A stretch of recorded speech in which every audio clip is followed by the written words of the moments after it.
नमस्कार, D focus में आपका स्वागत है। मैं हूं हिमांशु।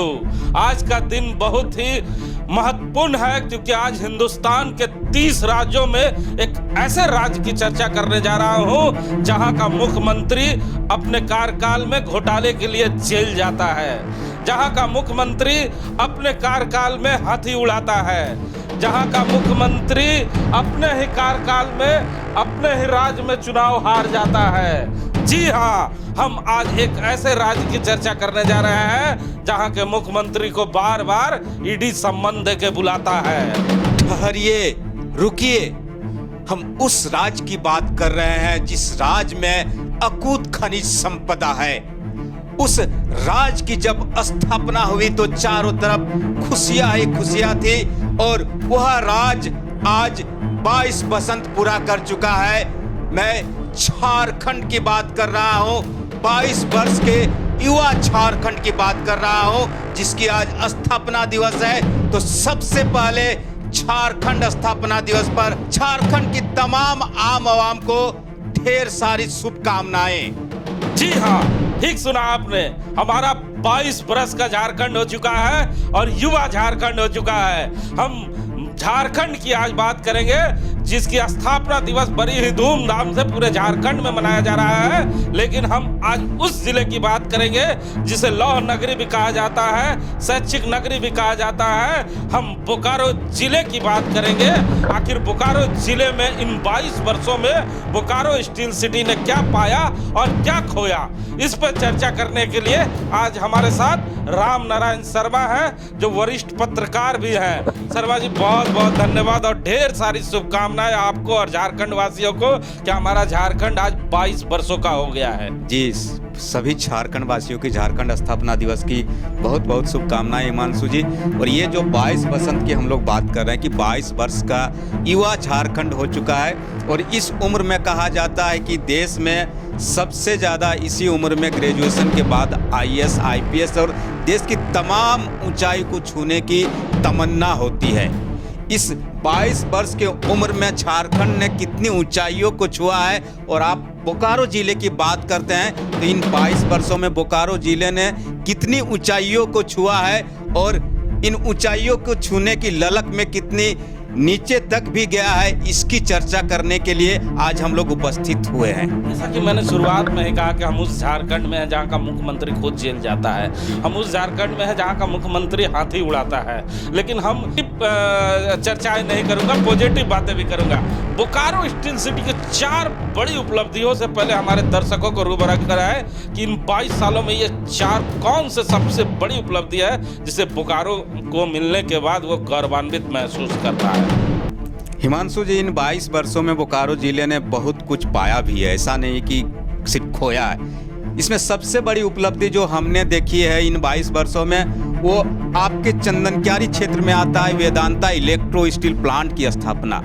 इन 22 वर्षों में लगातार लोग चाह रहे थे कि बोकारो ही नहीं पूरे झारखंड में रोजगार के लिए कुछ ऐसी व्यवस्था हो ताकि युवाओं को रोजगार मिलने के साथ साथ हमारी जो खनिज संपदा है इस खनिज संपदा का उपयोग कर ऐसी ऐसी इंडस्ट्रियां झारखंड में स्थापित हो जिसके बाद झारखंड देश के और राज्यों की तुलना में और बेहतर और आगे जा सके, जिसमें पहले नंबर में वेदांता इलेक्ट्रो स्टील प्लांट की स्थापना बहुत बड़ी उपलब्धि है जिसमें हजारों युवाओं को देश और देश के बाहर के युवाओं को रोजगार तो मिला ही है। हिमांशु जी, एक कहा जाता है पॉजिटिव इन्वायरमेंट की स्थापना इलेक्ट्रो स्टील जो अभी वेदांता इलेक्ट्रो स्टील के आने के कारण नाम अभी उनका नाम है जिसकी वजह से बनी है। और लोग कहते हैं कि ठीक है झारखंड में कुछ चीज़ें गड़बड़ है लेकिन वेदांता और इलेक्ट्रो स्टील की तरह अगर आप दृढ़ इच्छा शक्ति वाले हैं तो झारखंड में रोजगार सृजन किया जा सकता है। दूसरी सबसे बड़ी उपलब्धि शर्मा जी हमारे दर्शकों को बताया कि इन 22 सालों में बोकारो ने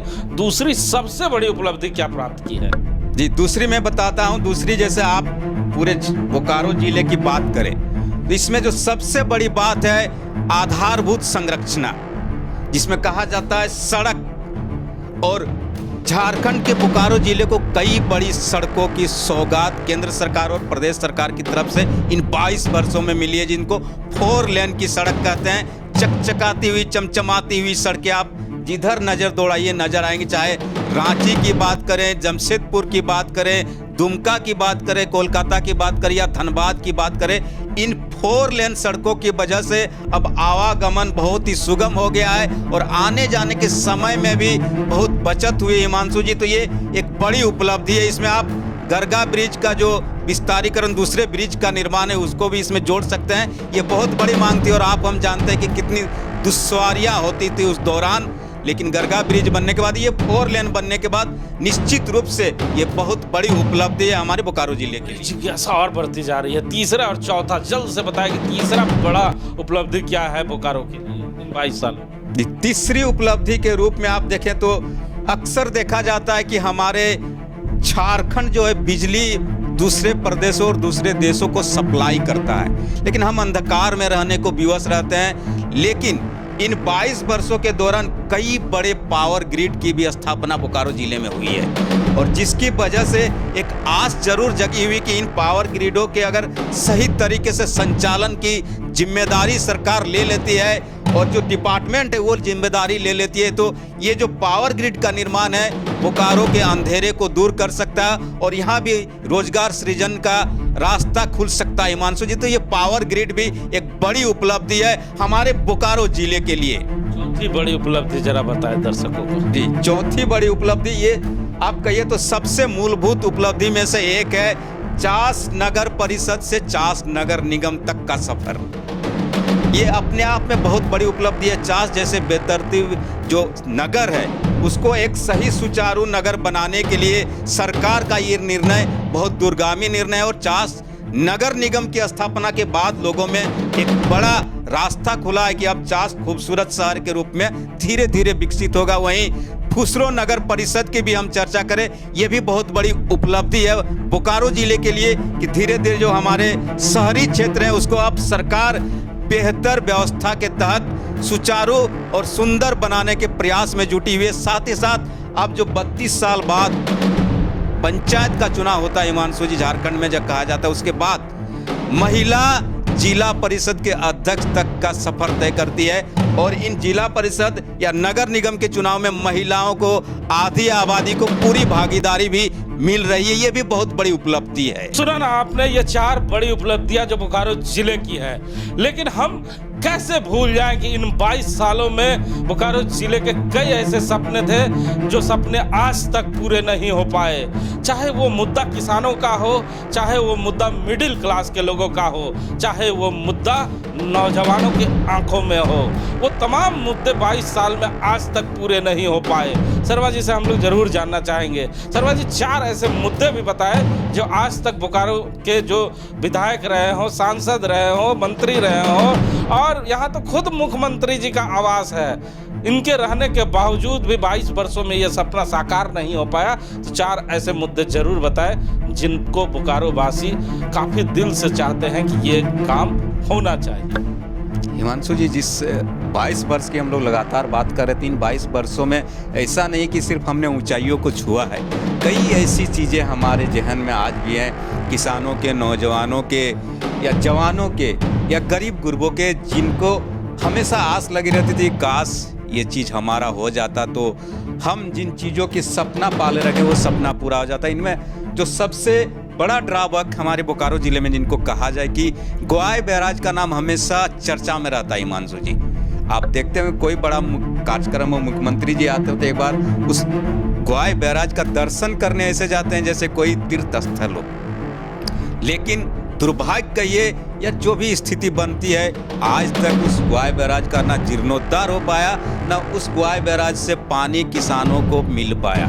इसका प्रमुख जिम्मेवार आप किसको मानते हैं, क्योंकि आप खुद चंदन क्यारी के निवासी? जी बिल्कुल, ये जो परिस्थिति बनी इसके लिए तो आप समझ रहे थे जो नीति नियंता है वही सबसे बड़े जिम्मेदार है, क्योंकि दृढ़ इच्छा शक्ति से आप इसको आसानी से पास कर सकते थे और सारा इंफ्रास्ट्रक्चर एक तरह से तैयार है। हिमांशु जी, थोड़ी सी आपको इच्छा शक्ति दिखाने की जरूरत है। तो आज चंदन क्यारी जो कहा जाता है कि किसान बहुल क्षेत्र है, वहाँ पर फसलें लहलहाती और हमारे जो इन क्षेत्र के लोग हैं बाहर पलायन करने को विवश नहीं होते। चंदन क्यारी मजदूर बेचने का काम नहीं करता हिमांशु। वायु राज को बना दिया जाएगा तो राजनीति करने वाले लोगों के पास मुद्दा खत्म हो जाएगा, और मुद्दे जब खत्म हो जाएंगे तो चंदन क्यारी में राजनीति कैसे होगी? खैर ये तो चलता ही रहेगा। दूसरा बड़ा मुद्दा बताया जिसको बोकारो स्टील सिटी ने दिल से लगा के रखा था, क्योंकि हम उस प्रदेश में रहते हैं शर्मा जी जहाँ के मुख्यमंत्री हाथी भी उड़ा दिया करते हैं। बिल्कुल, हाथी उड़ाने वाले मुख्यमंत्री जी के पार्टी से ही यहाँ एक उनके विधायक जी कहा जाए या इस क्षेत्र के जनप्रतिनिधि कहे, उन्होंने बड़ी उम्मीद दी थी बोकारो वासियों की कि जल्दी हम हवाई चप्पल वाले भी हवाई सफर करेंगे बोकारो स्टील प्लांट का जो हवाई अड्डा है उससे। लेकिन दुर्भाग्य है कि आज तक वो सपना पूरा नहीं हो पाया हिमांशु जी। आज भी वो सपना, और अब तो ये परिस्थिति बन गई है कि लगातार उन्होंने दिल्ली परिक्रमा भी करके थक गए, लेकिन जो हमारे विमानपत्तन के मंत्री उन्होंने साफ कहा कि पिछले दौर के पेड़ तो आपने कटवा दिए, अब के पेड़ काटे जाने की क्षमता हमारे पास भी नहीं है। इसलिए जिस हवाई अड्डे से हम लोग दूसरे प्रदेशों में या दूसरे जिलों में जाने का सपना पाल रखे थे, ये बहुत बड़ी हमारे लिए दुर्भाग्य है कि आज तक बोकारो इस्पात क्षेत्र के हवाई अड्डा से हवाई जहाज उड़ान नहीं भर पाई, और आगे भी मुश्किल ही लगता है। कोई बात नहीं, फेसबुक पे हवाई जहाज उड़ते रहेंगे और इसी तरह तो उड़ चुका है हिमांशु जी। अब देखिए सचमुच हवाई जहाज उड़ेंगे या ये भी हाथी की तरह सपने में ही उड़ते हुए हमें जहाज नजर आएंगे। नहीं, सब्र करिए, आज नहीं तो कल जरूर उड़ेंगे। विधायक कोई रहे चाहे ना रहे, लेकिन सरकार के द्वारा जो योजनाएं जब जमीन पर आई है तो आज नहीं तो कल जरूर आएगा। सब्र रखिए, लेकिन कुछ न कुछ हमारे नौजवानों के लिए बताइए। की बात आप तो कर ही रहे हैं, लेकिन देखें कि हमसे बाद में एक तरह से कहा जाए देवघर हवाई अड्डे का देख लीजिए, वहाँ पर उड़ान शुरू हो गई और अब लोग डरने भी लगे कहीं इससे भी छीन कर कहीं दूसरी जगह शिफ्ट न कर दिया जाए। ये तो डर है बोकारो वासियों में। ये डर तो डर है, डर बना ही रहेगा। लेकिन नौजवानों के भी कई इच्छाएं थे बोकारो स्टील सिटी में। इसे शैक्षिक नगरी भी कहा जाता है, एजुकेशन हब है बोकारो। तो यहाँ कई लोगों के सपने थे, तो एजुकेशन में ऐसा कौन सा काम 22 साल में नहीं हो पाया? एजुकेशन से मैं बात करने से पहले मैं एक और छोटी सी चीज़ों की बात करते हैं कि हमारे यहाँ के जो नौजवान हैं बड़े अच्छे खिलाड़ी, गांव देहात के लोग होते हैं। एक स्टेडियम का भी सपना बड़ा जोर शोर से चल रहा था कि बोकारो को अंतर्राष्ट्रीय स्टेडियम मिलने जा रहा है। बड़ी बातें भी हुई, बहुत प्रयास भी हुआ। पता नहीं सचमुच वो प्रयास दिल से किया गया था या ऐसे ही कहा जाता है कि राजनेता लोगों के सामने बड़े बड़े वादे कर देते हैं और भूल जाते हैं। आज तक वो स्टेडियम भी नहीं बन पाया। मतलब ये एक तरह से कहिए कि ये हमने खोया है। बोकारो के लोगों ने हवाई अड्डा से उड़ान भरने की जो क्षमता है उसको खोया है। स्टेडियम निर्माण का जो सपना दिखाया गया था वो भी पूरा नहीं हो पाया हिमांशु जी। वो सपना भी चकनाचूर हो चुका है और लोग इसीलिए कहते हैं कि पता नहीं जो वादे हैं वो पूरे होंगे कि नहीं। इसके अलावा आपने जो बात की शैक्षणिक नगरी, कहा जाता है कि झारखंड या बिहार की जब भी बात होती है तो दूर दूर से जो गार्जियन होते हैं अपने बच्चे को लेकर बोकारो पहुंच जाते हैं कि सबसे अच्छी शिक्षा व्यवस्था बोकारो में है, चले जाइए वहां बच्चे को एडमिशन कर दीजिए, उसका भविष्य सिक्योर है। लेकिन आप इन 22 वर्षों में देख लीजिए, लगातार हमारे यहाँ मेडिकल कॉलेज की बात होती है, एम्स को लाए जाने की बात होती है, इंजीनियरिंग कॉलेज की बात होती है, लेकिन इन 22 वर्षों में कोई भी मेडिकल कॉलेज की स्थापना नहीं हो पाना, इससे बड़ी जो कहा जाता है कि हमारे यहाँ चुनौती जो कहा जाता है वो स्वीकार ही नहीं कर पाए कोई लोग। और आज तक कहा जाता है कि हमारे साथ सारा इंफ्रास्ट्रक्चर बोकारो जनरल हॉस्पिटल में मौजूद है, इसके बावजूद इसको बीजीएच को मेडिकल कॉलेज की जो कहा जाता है कि रजिस्ट्रेशन में शामिल किया जा सकता था हिमांशु जी, लेकिन नहीं हुआ। इसके अलावा एम्स कहा जाता है कि बोकारो आ गया था, बोकारो की धरती में वो एम्स पहुंच गया था, लेकिन हम जमीन ही मुहैया नहीं करा पाए। सोच लीजिए, सांसद हैं, विधायक हैं, जिले के आला अधिकारी है, 22 वर्ष के झारखंड में बोकारो जमीन की कमी हो जा रही है शर्मा जी। हम उस जिले में है जहाँ का विधायक 365 करोड़ रुपया कमाता है, जहाँ का विधायक के पास 1100 गुना बढ़ जाती है। जी जी। जहाँ के विधायक हाथी उड़ाओ मुख्यमंत्री के साथ दिन रात रहा करते हैं, जहाँ के विधायक कितने पढ़े लिखे लोग भी इस विधानसभा में हैं अपने जिले में, जो कहते हैं कि हम बहुत पढ़े लिखे हैं। अधिकारी वर्ग के रह चुके हैं, आप सचिव तक के पद में रह चुके हैं, ऐसे विधायक भी हमें सौभाग्य प्राप्त हुआ है, मिले हमें इस पे अफसोस करना चाहिए कि खुशी मनाना चाहिए कि मुख्यमंत्री भी इस जगह उनका लालन पालन नहीं। मुख्यमंत्री जी उसके बाद हम गुरु जी खुद यहाँ उनका आवास है और उसी आवास में मुख्यमंत्री जी का लालन पालन होता है। इसके बावजूद शैक्षणिक नगरी को ना एक हॉस्पिटल बड़ा सा मिल पाता है, ना कहा जाता है कि मेडिकल कॉलेज मिल पाता है, ना इंजीनियरिंग कॉलेज मिल पाता है, और लोग मायूस होते कि 22 वर्षों में जिस शैक्षणिक राजधानी को आपने तो नाम दे दिया, लेकिन इन 22 वर्षों में शिक्षा 1% भी ग्रोथ नहीं किया बोकारो स्टील सिटी में, और आने वाले समय में क्या दुर्गति होगी इससे सभी चिंतित हैं कि 22 वर्षों में कम से कम इन 2 चीज़ों की व्यवस्था अगर एम्स आ जाता चंदन क्यारी या बोकारो के किसी कोने में, तो आज ये जो क्षेत्र है ये इलाज के अभाव में हमें बाहर नहीं जाना पड़ता और लोगों के साथ राहत तो होती ही। कहा जाता कि सारी जो व्यवस्था परक चीज़ें हैं वो हमारे जिले में होती, लेकिन ये कमियां हैं। चौथी बड़ी नाकामी बताए बोकारो जिले की। ख्वाब देख रहे थे नहीं हिमांशु जी, ख्वाब दिखाया भी गया था कि हम बड़े शहरों की तर्ज पर बोकारो के शहरी क्षेत्र को, चास नगर निगम क्षेत्र को सजाने संवारने का काम करेंगे और चास और बोकारो को मिलाकर एक ऐसी ट्रैफिक व्यवस्था का काम करेंगे कि लोगों को कोई परेशानी नहीं होगी।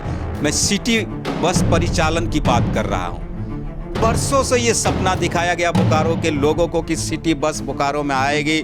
लोग बड़े खुश थे कि अब चलो हमारे बोकारो जिले में भी बड़े शहरों की तरह बसें चलेंगी, छोटी छोटी बसें चलेंगी। आप छोटे छोटे गंतव्य स्तर पर आसानी से जा सकते हैं, किराया कम होगा, सुविधा ज़्यादा होगी। लेकिन आज 22 वर्ष बीत गए हिमांशु जी, सिटी बस का सपना भी सपना ही रह गया, और ये सपना भी मुझे लगता है कि अब पूरी तरह, एक तरह से कहिए तो चकनाचूर हो चुका है, क्योंकि अब तो इसके बारे में कोई नाम लेने वाला तक भी नहीं है कि चास नगर निगम क्षेत्र और बोकारो शहरी क्षेत्र में आने वाले समय में सिटी बसों का परिचालन हमारे जनसेवी करेंगे। तो सुना ना आपने, ये 4 बड़ी उपलब्धियां थी और 4 बड़ी नाकामी जो बोकारो जिले में राजनीति करने वाले लोग हैं और सरकार के जो नुमाइंदे हैं वो इन जगहों पे फैल हो गए। ये मैं नहीं कह रहा, ये शर्मा जी नहीं कह रहे हैं, ये जो लंबे समय से चर्चाएं हो रही है उस पे एक परिचर्चा हम लोगों ने किया है कि आखिर इन 22 सालों में क्या बदला है और बोकारो स्टील सिटी में क्या पाया है। बदलने को तो बोकारो स्टील सिटी ने उन तमाम ऐसे नेताओं को मोटरसाइकिल पे देखा था जो आज फॉर्च्यूनर पे घूम रहे हैं, लेकिन वो आवाम जो मोटरसाइकिल पे चला करती थी आज पेट्रोल का दाम बढ़ जाने के कारण वो साइकिल तक पे आ गई है। तो विकास किसका हुआ है ये मुझे बताने की आवश्यकता नहीं है, वो तस्वीरें हैं जो बोलती है। आज स्थापना दिवस है, इन तमाम खट्टी मिट्टी यादों के साथ हम खुशियां मना रहे हैं। एक बार फिर से बोलता हूं, जय झारखंड।